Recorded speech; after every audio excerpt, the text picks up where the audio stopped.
Selamat datang di diskusi kita. Hari ini kita bakal menyelami sebuah analisis yang menurut saya cukup provokatif ya dari materi sumber kita.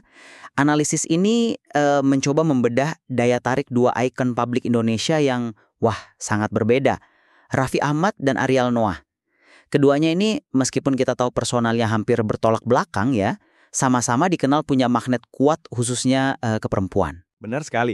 Dan yang menarik memang dari analisis tersebut adalah bagaimana ia menyoroti kontras ini kan. Raffi yang kita kenal luas sebagai sosok super ekstrovert, energik, banyak bicara, blak-blakan gitu ya. Disandingkan dengan Ariel yang citranya lebih ke arah kalem, agak misterius, dan nggak banyak omong. Tapi ya itu tadi, keduanya sama-sama punya daya pikat yang luar biasa. Kesimpulan utama yang ditarik oleh penulis analisis itu adalah bahwa kunci sukses mereka dalam menarik perhatian itu ada di autentisitas, di kemampuan untuk jadi diri sendiri. Nah, ini dia nih. Disinilah kayaknya titik perbedaan pandangan kita bakal muncul hari ini. Pertanyaan sentralnya jadi begini. Apakah autentisitas kepribadian seperti yang ditekankan banget di analisis itu benar-benar jadi faktor penentu utama daya tarik kedua figur ini? Atau jangan-jangan penekanan kuat pada autentisitas ini justru beresika mengecilkan peran faktor-faktor lain yang sangat mungkin jauh lebih fundamental. Misalnya ya, ketenaran, kekayaan, status sosial, faktor yang sebenarnya juga diakui sih walau sekilas gitu ya dalam teks analisis itu sendiri. Oke, saya akan mempertahankan posisi bahwa fokus pada otentisitas sebagai pelajaran inti dari perbandingan Raffi dan Ariel ini sangat beralasan. Saya percaya ini adalah esensi pesan yang memang ingin dikomunikasikan oleh materi sumber tersebut dan ada nilai penting di dalamnya. Sementara saya, dari sudut pandang yang berbeda nih, akan berargumen bahwa faktor-faktor eksternal seperti status selebritas dan popularitas yang masif itu kemungkinan besar ya memainkan peran yang jauh lebih dominan dalam membentuk daya tarik mereka. Mungkin jauh melampaui apa yang tersirat dari penekanan pada autentisitas dalam analisis yang lagi kita bahas ini. Fondasi daya tarik mereka bisa jadi bukan autentisitas, tapi ya status itu sendiri. Baiklah, mari kita mulai dengan perspektif saya dulu ya. Analisis dalam materi sumber ini menurut saya melakukan observasi yang cukup tajam terhadap Raffi Ahmad.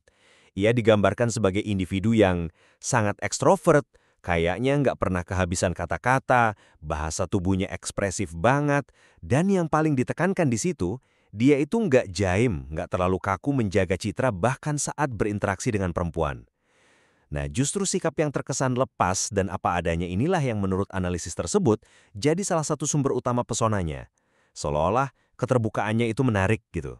Dan di sisi lain ada Ariel sebagai kebalikannya ya. Tepat sekali. Analisis itu kemudian mengkontraskannya dengan Ariel Noah.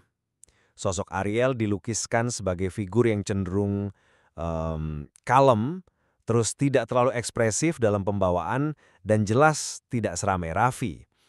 Namun, ya kita semua tahu lah ya, daya pikatnya ke audiens, termasuk perempuan, itu sama kuatnya. Kalau enggak bisa dibilang lebih kuat dalam beberapa aspek.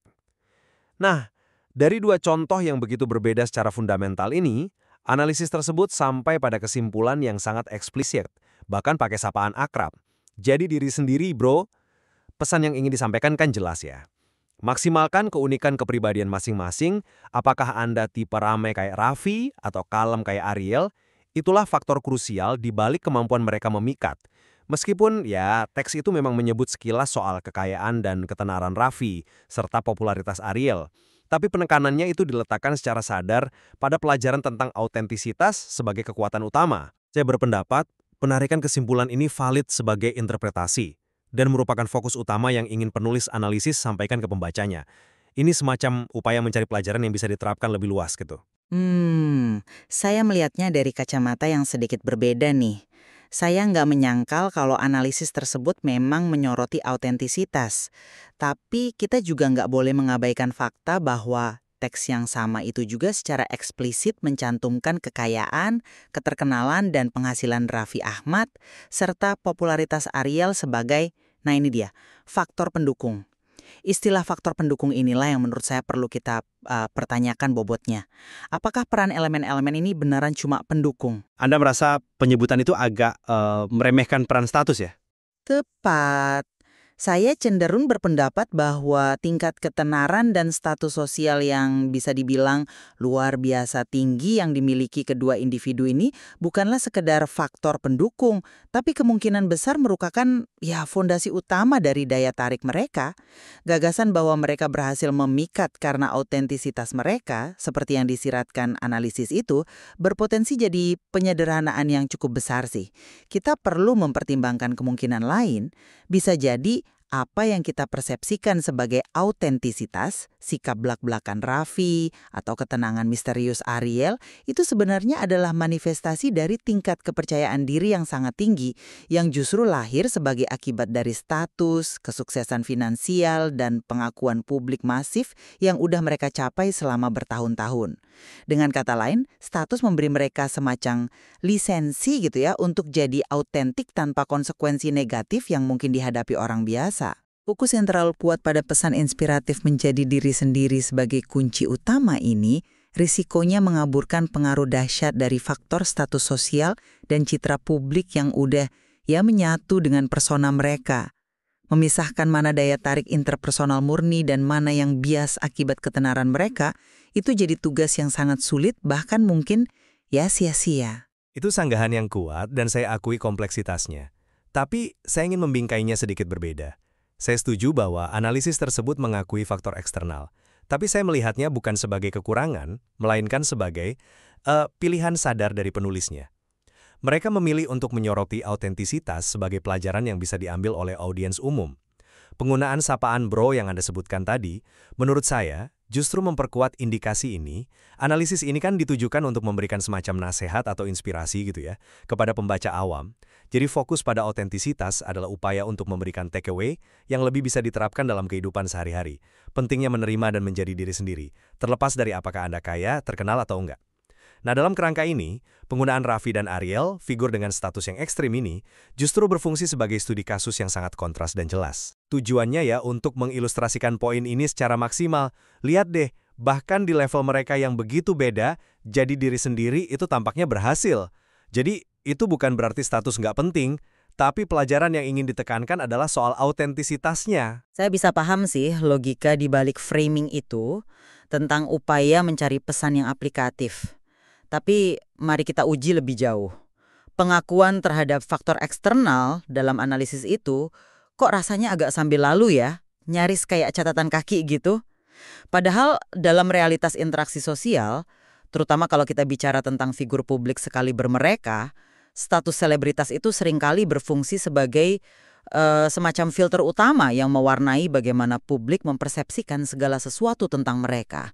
Termasuk, dan ini ironisnya, persepsi tentang autentisitas mereka.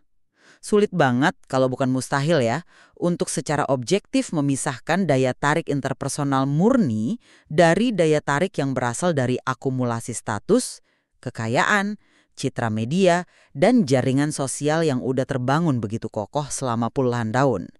Coba deh kita ajukan pertanyaan hipotetis. Apakah sikap Raffi yang gak jaim itu, yang mungkin terlihat ceplos-ceplos dan menghibur dari seorang superstar, bakal dipersepsikan sama menariknya kalau datang dari orang biasa? Atau jangan-jangan malah dianggap, kurang sopan, terlalu berisik, atau bahkan aneh? Status dan ketenaran mereka itu memberi semacam izin sosial untuk mengekspresikan autentisitas mereka dengan cara yang mungkin gak tersedia bagi individu tanpa privilege serupa. Perilaku yang sama bisa menuai reaksi sosial yang beda banget tergantung siapa pelakunya. Bukankah ini menunjukkan bahwa status mungkin bukan cuma pendukung, tapi malah jadi prasyarat agar autentisitas tertentu bisa diterima atau bahkan dianggap menarik? Justru bisa dibaca sebagai penguat argumen autentisitas. Analisis tersebut kan secara eksplisit memaparkan dua modus perilaku yang sangat berbeda. Di satu sisi, Raffi yang ekstrovert, suka bicara, gerak tubuh ekspresif. Di sisi lain, Ariel yang kalem, tidak ekspresif. Fakta bahwa keduanya sama-sama berhasil memikat, setidaknya menurut interpretasi analisis tersebut ya, bisa dilihat sebagai bukti kuat bahwa yang terpenting bukanlah tipe kepribadian tertentu, tapi kesesuaian antara ekspresi diri dan inti kepribadian masing-masing, jadi autentik pada tipe Anda sendiri. Ini secara implisit mengatakan bahwa nggak ada satu formula kepribadian yang superior dalam hal daya tarik. Entah Anda rame atau kalem, selama itu benar-benar diri Anda dan Anda memaksimalkannya, itu bisa jadi sumber daya tarik. Bukankah ini argumen inti dari analisis tersebut? Saya setuju bahwa itu argumen inti yang coba dibangun. Tapi apakah kita yakin 100% bahwa perilaku yang diobservasi, keramaian Raffi, dan kekaleman Ariel adalah cerminan murni dari otentisitas internal mereka? Atau mungkinkah ini lebih akurat dilihat sebagai bagian dari persona publik mereka? Maksud saya citra yang secara sadar atau nggak sadar mereka proyeksikan ke publik yang udah terbentuk dan disempurnakan selama bertahun-tahun berkarir di industri hiburan. Mari kita ambil contoh Ariel. Sifat misterius dan kalemnya itu udah jadi bagian tak terpisahkan dari brand Ariel Noah selama mungkin 2 dekade ya. Apakah itu 100% kepribadian asli seorang Nazril Irham di setiap situasi? Atau sebagian merupakan citra yang dipertahankan karena ya terbukti efektif secara komersial, sesuai ekspektasi penggemar, dan membedakannya dari artis lain? Demikian pula dengan Raffi. Keramaian, energi tinggi, dan sikap gak jaimnya adalah ciri khas yang kuat banget melekat padanya di televisi dan media sosial. Bagian dari personal brandingnya sebagai entertainer serba bisa. Pertanyaan yang kemudian muncul jadi lebih rumit nih. Sejauh mana perilaku yang kita saksikan ini benar-benar diri sendiri dalam makna yang paling murni dan spontan? Dan sejauh mana perilaku tersebut dipengaruhi oleh atau bahkan secara strategis dibentuk oleh tuntutan profesi, ekspektasi audiens, mungkin saran dari tim manajemen, atau keuntungan finansial dan popularitas dari mempertahankan citra tertentu? Pada selebritas tingkat atas, batas antara autentisitas pribadi dan persona publik yang dikelola itu seringkali jadi sangat kabur, sulit dipisahkan. Jadi, bilang mereka menarik karena autentik, mungkin menyederhanakan hubungan yang kompleks antara diri asli dan citra publik ya. Saya nggak bermaksud menyangkal adanya kompleksitas itu sih, terutama soal persona publik pada selebritas. Itu dinamika yang nyata.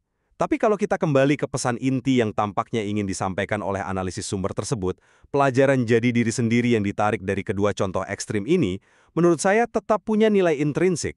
Menggunakan 2 studi kasus yang begitu berbeda secara diametral, kayak Raffi dan Ariel, untuk sampai pada kesimpulan yang sama, yaitu pentingnya jadi autentik pada diri sendiri, adalah sebuah strategi retoris yang cukup efektif menurut saya. Tujuannya, hemat saya, adalah untuk mengilustrasikan sebuah prinsip yang lebih umum, bahwa memaksimalkan potensi diri, apapun bentuk kepribadian dasar yang kita punya, adalah jalan menuju penerimaan sosial, dan dalam konteks spesifik yang dibahas ini, daya tarik interpersonal.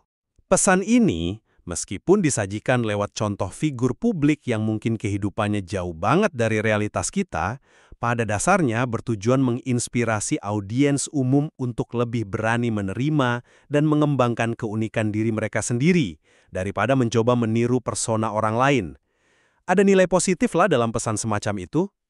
Niat baik di balik pesan itu memang bisa saya pahami dan hargai. Tapi disinilah letak keraguan saya yang paling mendasar. Ada potensi masalah ketika kita mencoba menarik pelajaran universal tentang jadi diri sendiri dan daya tarik interpersonal dari contoh figur publik yang level kesuksesan, kekayaan, dan ketenarannya ada di lapisan stratosfer, jauh di luar jangkauan pengalaman mayoritas orang. Faktor-faktor unik yang secara inheren menyertai kehidupan mereka, tim manajemen citra profesional, privilege ekonomi dan sosial yang datang dengan status, perhatian media yang konstan, baik positif maupun negatif ya, lingkaran pergaulan yang sangat eksklusif, kemampuan mengakses sumber daya yang tak terbatas, semua ini menciptakan sebuah konteks yang sangat spesifik, yang nggak bisa begitu saja kita abaikan ketika mencoba mengambil pelajaran umum tentang hubungan antar manusia hanya berdasarkan observasi tentang autentisitas kepribadian mereka.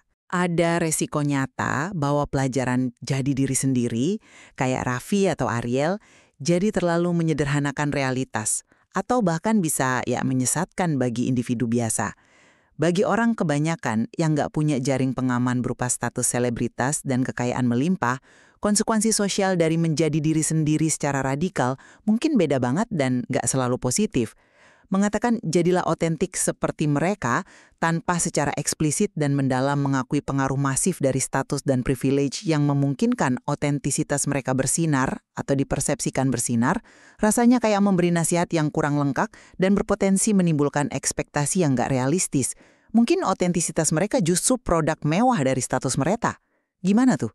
Diskusi kita hari ini jelas ya, menyoroti betapa kayanya interpretasi yang bisa muncul dari satu analisis perbandingan sederhana seperti yang ada di materi sumber kita, yang membandingkan Raffi Ahmad dan Ariel Noah. Saya pribadi, setelah mendengar argumen Anda, tetap cenderung melihat nilai pada penekanan analisis tersebut terhadap otentisitas sebagai salah satu kunci daya tarik.